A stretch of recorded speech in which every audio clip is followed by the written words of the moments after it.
네, 안녕하십니까. 오늘은 즐거운 토요일입니다. 지난주에 이어서 이번 주도 그 월요일까지 이렇게 이어지는 연휴 기간인데요.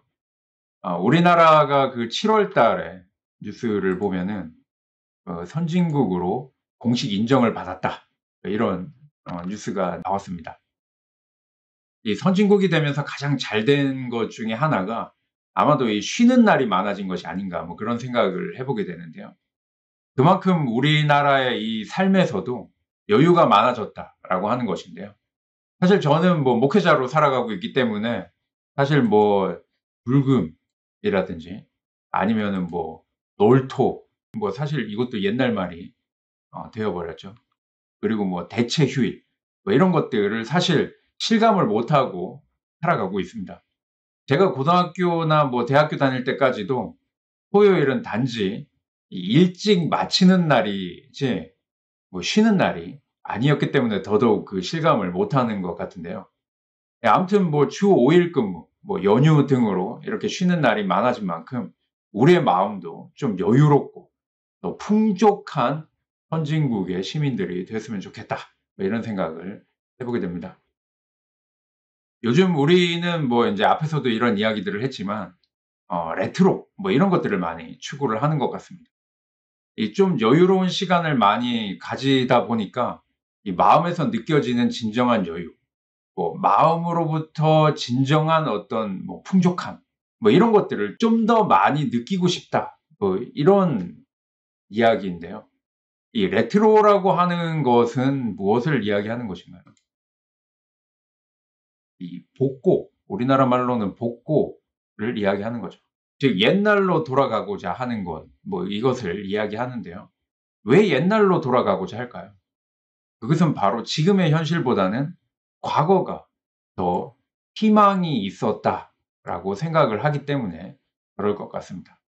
사실 과거에는 경제가 한창 그 성장하던 시기이기 때문에 뭔가 많은 노력을 하지 않아도 점점 더 잘 살 수 있는 그러한 시기였습니다. 과거에 우리 참고적으로 과거에 우리 1980년도에 이 세계 경제 순위를 보면은 우리나라는 84위를 기록을 하고 있습니다. 여기 위에 쿠바가 있고 말레이시아, 뭐 콜롬비아, 뭐 요르단 뭐 이런 나라들보다도 더 못 살았던 시기가 있습니다. 그러나 2020년 우리나라 의 경제 순위는 10위를 하고 있는 것을 보게 됩니다. 당당히 세계에서 10번째로 잘 사는 나라가 되었다라고 하는 것입니다. 이렇게 놓고 보면은 지금의 청년들은 사실은 과거에 비해서는 굉장히 잘 사는 시대를 살아가고 있지만 상대적으로 못 사는 것처럼 느껴진다라고 하는 것이죠. 과거에 살았던 청년들은 사실 경제가 계속해서 성장하던 시기였기 때문에 그렇게 많은 노력을 하지 않아도 좀 성공하는 듯한 뭐 이런 인생을 살았다라고 하는 거죠. 그런데 요즘에 이 청년들은 뭐 과거의 청년들에 비해서 출중한 능력을 가지고 있고 또 훨씬 더 많은 어떤 자기 개발 뭐 이런 노력들을 많이 하고 있기는 하지만 상대적으로 더 못 사는 것처럼 느껴진다라고 하는 것입니다. 상대적으로 더 잘 사는 사람들을 보면서 내가 좀 못 사는 게 아닌가. 또 상대적으로 더 쉽게 잘 살고 있는 그 사람들을 보면서 나는 왜 이렇게 어렵게 노력을 하는데도 이렇게 못 살고 있는 건가? 뭐 이런 생각을 하는 것이죠. 그것이 바로 요즘 그 벼락거지라고 하는 이 말로 표현이 되는 것 같은데요. 나는 그냥 전세나 월세로 살아가고 있었는데 아파트를 가진 사람들의 그 아파트 가격이 쭉 올라가면서 상대적으로 내가 못 사는 것처럼 느껴지고, 그리고 나는 그냥 월급 타고 저축하면서 살았는데 주식을 하는 사람들이 갑자기 주식 가격이 막 폭등을 하면서 나는 주식이 없어서 굉장히 더 못 사는 것처럼 느껴진다. 뭐 이런 것들은 이제 요즘에 벼락거지 뭐 이런 이야기들을 하는데요. 상대적으로 나보다 잘 사는 사람들을 보면서 내가 못 사는 것처럼 느껴지는 것이다. 라고 하는 것입니다. 물론 그 사람들보다는 내가 못 살지만 80년도에 87위 하던 나라에 사는 것과 2020년도에 세계에서 10번째로 잘 사는 나라에서 사는 것은 실질적으로 더 잘 사는 것이죠. 그런데 상대적으로 못 사는 것처럼 느껴진다라고 하는 것입니다. 자, 이럴 때 우리는 뭐 어떤 그 백마탄 왕자, 또 아니면은 화려한 마차를 탄 공주님을 기다리는 그런 희망을 가지게 됩니다. 조금 허황된 희망을 가지게 된다라고 하는 거죠. 이 왕자나 어떤 공주를 기다린다는 것은 내 인생이 아주 쉽게 화려한 황금빛으로 빛나기를 원한다는 말입니다. 한마디로 인생 한 방을 노린다, 뭐 이런 이야기죠.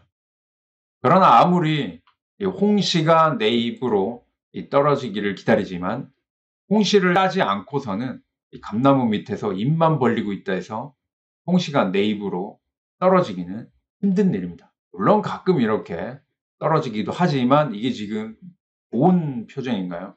잘못 떨어지면 죽을 수 있네. 아무튼 그래서 그렇다면 우리가 어떤 희망을 가져야 할까 하는 그러한 질문을 던져보면서 성경에서 그 해답을 찾아보았으면 좋겠다라고 하는 것입니다. 그래서 오늘 그 공부의 주제는 믿음은 왜 희망이 되나요? 라는 주제를 가지고 공부를 해보도록 하겠습니다. 성경에 나오는 인물들은 거의 다 이 주제에 맞는 사람들이지만 그 중에서 그 룻이라고 하는 인물이 이 주제에 가장 잘 맞는 것 같습니다. 이 룻은 이스라엘 사람이 아닌 이방 나라의 사람입니다. 이방이 어떤 나라인가 한번 지도를 좀 보면요. 바로 이 모압이라고 하는 나라의 사람입니다. 이 룻의 그 시댁 식구들이 앞으로 미래의 시댁 식구들이죠.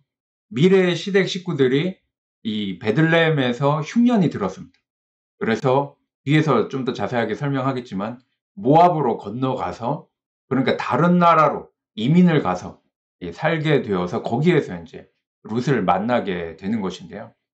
이 모압이라고 하는 이 나라를 잠깐 설명을 드리면요.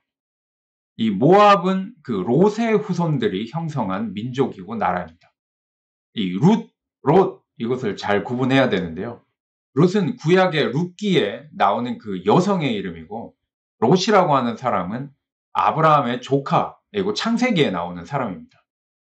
그래서 이 사람은 소돔과 고모라 지역에 살았는데 그 지역이 하나님의 벌을 받아서 이 멸망을 할 때 이 롯 가족만 도망을 가게 되는데, 이 롯의 아내가 뒤돌아보면서 소금 기둥이 되었다라고 하는 것은 우리가 잘 알죠. 그래서 결국 이 롯의 두 딸과, 롯은 그 산으로 도망가서 산속의 한 동굴에서 이렇게 살게 되는데, 이 두 딸이 아버지를 모시고 살다가 이렇게 산속에서 이 자기들끼리만 이렇게 살다가는 자신들이 후손을 만들지 못할 거라고 생각을 해서 아버지 롯에게 술을 취하도록 이 술을 마시게 하고, 두 딸이 이 아버지와 관계를 해서 큰 딸이 낳은 아들이 바로 이 모압이라고 하는 이 아들입니다. 그래서 그가 이 모압의 조상이 된 것이고, 작은 딸이 낳은 아들은 이 벤암미라고 하는 이름을 가지고 있는데 이 사람은 암몬의 조상이 됩니다. 암몬이라고 하는 나라는 여기 있죠. 네. 모압 위에 암몬이라고 하는 나라가 있습니다. 아무튼 뭐 자세한 내용은 창세기 19장을 또 보시기 바랍니다. 그래서 계속해서 말씀을 드리면 이 룻이 이스라엘 땅에서 시집을 간 게 아니라 반대로 이 룻의 시집 식구들이 이 모압의 나라로 와서 만나게 됐고 결혼을 하게 된 것입니다. 그런데 여기서도 이 룻이 별로 좋은 형편이 아니었음을 알 수가 있습니다. 룻기 1장의 말씀을 보면은요. 룻기 1장 1절의 말씀을 보면은 이 사사들이 치리하던 시절에 이 흉년이 들었다라고 합니다. 그래서 유다 베들레헴이라고 하는 것은 유다 지파에 속해 있는 이 지역이 베들레헴이었습니다. 그래서 유다 지파 사람 중에 어떤 한 가족이, 이 베들레헴에 살고 있었던 한 가족이 이제 모압 땅으로 넘어와서 거기에서 살게 되었다라고 이야기를 하고 있는 것입니다. 그렇다면 모압보다 더 형편이 좋지 않은 나라에서 온 외국인에게 시집을 간 것이기 때문에 이 룻의 형편도 그렇게 좋지 못했다, 이렇게 볼 수가 있습니다. 흉년을 피해서 모압 땅으로 온 것도 모자라서 이 가족을 이끄는 그 남자, 가장 나이 많은 남자인 시아버지인 이 엘리멜렉이 죽었다라고 합니다. 룻기 1장 3절에 이 내용이 나오는데요. 그런데 이 죽기 전에 결혼을 했던 것이 아니라 죽은 후에 결혼을 하게 됩니다. 이것이 왜 중요한 것인가 하면은 당시 사회는 남자가 경제 활동을 했습니다. 따라서 이 남자가 없다라고 하는 것은 이 경제 활동에 많은 제약을 받을 수밖에 없고, 제약을 받기 때문에 이 가난하게 될 수밖에 없는 상황이었던 것입니다. 그런 좋지 않은 상황에 있는 외국인 가족과 결혼을 하는 형편이라고 할 수가 있는 거죠. 그러니까 그렇게 형편이 좋지 않은 외국인과 결혼을 한다라고 한다면 그 룻의 형편이 얼마나 좋지 않았는가 하는 것을 알 수가 있습니다. 그렇게 결혼을 하고 살아가게 되지만 사실 자식이 없었습니다. 그런데 룻기 1장 5절의 말씀에 보면은 이 말론과 기론이라고 하는 이 두 아들마저 죽게 됩니다. 모든 희망이 사라진 상황이라는 것을 이 말씀을 하고 있는 거죠. 이제 두 며느리만 남은 이 상황에서 이 룻의 시어머니인 나오미라고 하는 사람이 다시 자신의 고향인 이 베들레헴으로 돌아가고자 했습니다.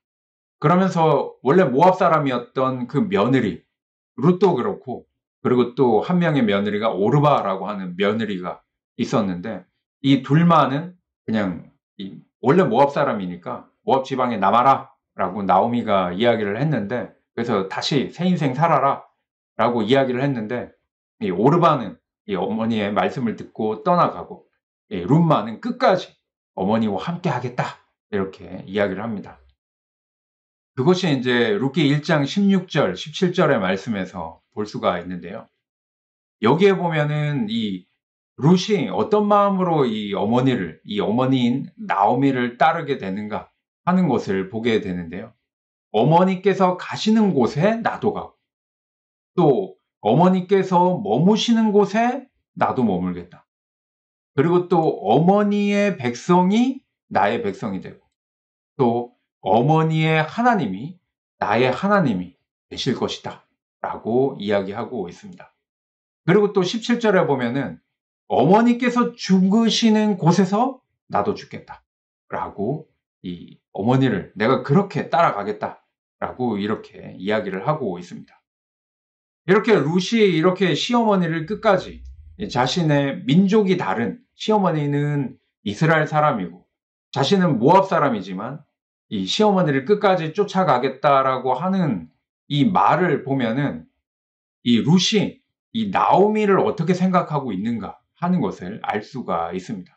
그래서 이 말을 통해서 우리가 좀 생각을 해보면은 이 시어머니인 나오미가 이 며느리인 룻에게 평소 어떤 생활의 모습을 보여줬는가 하는 것을 볼 수가 있는데요. 룻은 그렇게 이 모압 땅에서도 그런 희망을 찾을 수가 없는 사람이라는 것을 아까 앞에서 말씀을 드렸는데, 이 나오미의 평소 생활의 모습을 보고 나는 시어머니를 쫓아서 시어머니와 함께 끝까지 가야 되겠다. 그래서 이 나오미에게서 어떤 희망을 생각하고 있는 그러한 모습을 보게 된다라고 하는 것입니다. 그렇다면 룻이 이 시어머니인 나오미의 평소에 살아가는 그 삶의 모습을 보고 이 구체적으로 무엇을 보았는가 하는 것은 다음 시간에 계속해서 공부해 보도록 하겠습니다. 월요일까지 이어지는 연휴 잘 보내시고 마음의 진정한 여유를 가질 수 있는 그 시간이 되기를 소망합니다. 자, 그럼에도 불구하고 행복하시고 건강 항상 유의하시기 바랍니다. 오늘도 들어주셔서 감사합니다. 감사합니다.